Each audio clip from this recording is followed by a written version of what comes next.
السلام علیکم ورحمۃ اللہ۔ ہم لوگ قرآن کریم پڑھنا سیکھ رہے ہیں اور قرآن کریم میں بھی ہماری سورہ بقرہ چل رہی ہے الحمدللہ، اور سورہ بقرہ کے اندر بھی ہماری 102 آیتیں مکمل ہو چکی ہیں۔ آج کے سبق میں ہم سیکھیں گے آیت نمبر 103 اور آیت نمبر 104، یعنی 103 اور 104، یہ دو آیتیں سیکھیں گے۔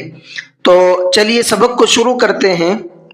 اعوذ باللہ من الشیطان الرجیم، بسم اللہ الرحمن الرحیم۔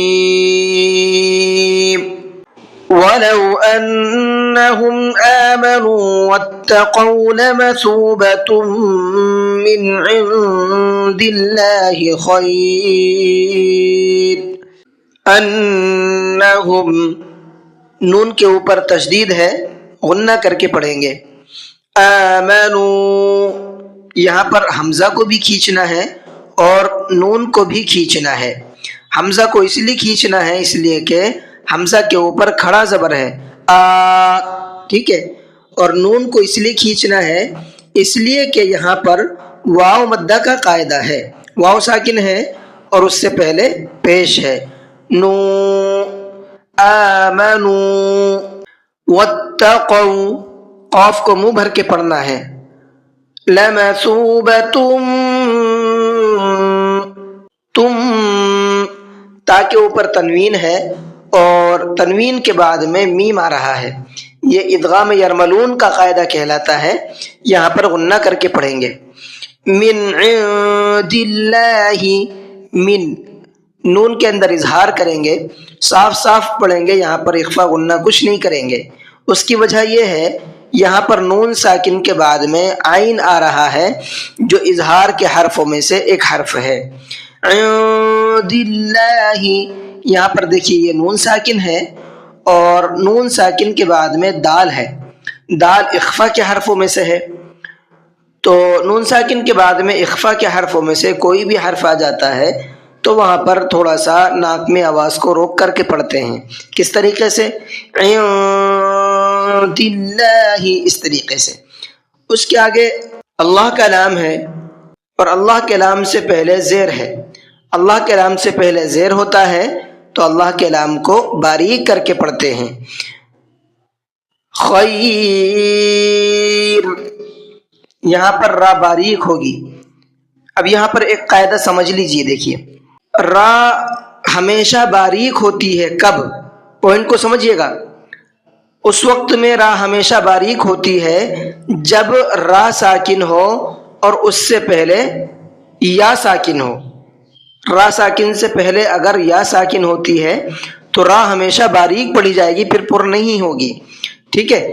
یہاں پر دیکھیے جب ہم نے آیت کی ہے، آیت کرنے کے بعد میں را پر جزم لگایا ہے تو یہ را ساکن ہو گئی، تو اس سے پہلے یا ساکن ہے تو اس لیے اس را کو باریک کر کے پڑھیں گے۔ لو کانوا یعلمون، عین کو حلق سے نکال کر کے پڑھنا ہے۔ یا ایھا الذین آمنوا لا تقولوا راعنا، یا، یہاں پر چھوٹا مد ہے، اس کی وجہ یہ ہے یہاں پر دیکھیے کھڑا زبر ہے یا کے اوپر، اور یا کے اوپر کھڑا زبر ہے، اس کے بعد میں فوراً حمزہ آ گیا، اس کی وجہ سے یہاں پر جو ہے چھوٹا مد بنا ہوا ہے۔ آمنوا، یہاں پر بھی حمزہ کو بھی کھینچنا ہے اور نون کو بھی کھینچنا ہے۔ لا تقولوا، لا کو بھی کھینچنا ہے اور تقولوا، قو کو بھی کھینچنا ہے اور لو کو بھی کھینچنا ہے، اور قاف کو منہ بھر کے پڑھنا ہے۔ لا تقولوا راعنا، را کو بھی کھینچنا ہے اور نا کو بھی کھینچنا ہے۔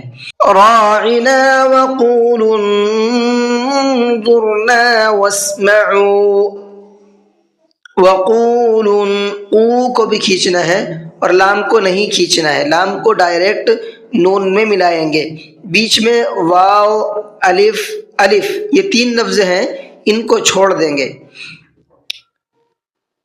اور ساتھ ساتھ نون میں اخفا کریں گے، اس لیے کہ نون ساکن کے بعد میں ضا آ رہا ہے جو اخفا کے حرفوں میں سے ایک حرف ہے۔ کس طریقے سے پڑھیں گے؟ وَقُولُوا انظُرْنَا، اور ضا کو مبھر کے پڑھیں گے، ظُرْنَا نون کو کھینچ کر کے بھی پڑھنا ہے۔ وَاسْمَعُوا عین کو حلق سے نکال کر کے پڑھنا ہے۔ وَلِلْكَافِرِينَ عَذَابٌ أَلِيمٌ، کافرین کاف کو باریک کر کے پڑھنا ہے اس لیے کہ چھوٹا کاف ہے۔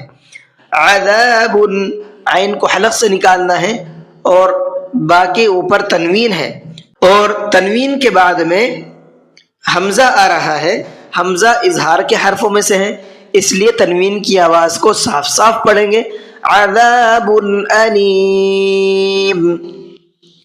جی یہ کچھ پوائنٹ تھے آپ کے تجوید کے جو آپ کو یہاں پر بتا دیے گئے ہیں، ان پوائنٹ کو دھیان میں رکھیے گا، اور فائنلی آپ کو کیسے پڑھنا ہے وہ بھی دیکھ لیجئے۔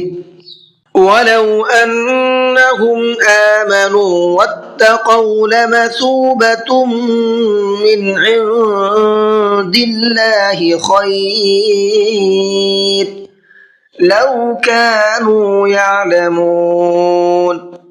يَا أَيُّهَا الَّذِينَ آمَنُوا لَا تَقُولُوا راعنا وقولوا انظرنا واسمعوا وَلِلْكَافِرِينَ عَذَابٌ أَلِيمٌ۔ جی آج کا سبق یہیں تک رہنے دیتے ہیں، امید ہے کہ آپ کو سبق بھی سمجھ میں آیا ہوگا اور ویڈیو بھی اچھی لگی ہوگی۔ اگر آپ کو ویڈیو اچھی لگی ہے تو ویڈیو کو لائک کر لیجئے، اگر چینل پر نئے ہیں تو چینل کو سبسکرائب کر لیجئے تاکہ ہماری تمام اپڈیٹ آپ تک پہنچتی رہے اور قرآن کریم کی برکات سے ہم تمام لوگ فیضیاب ہوتے رہیں۔ تو چلیے کلاس کو ختم کرتے ہیں۔ السلام علیکم ورحمۃ اللہ وبرکاتہ۔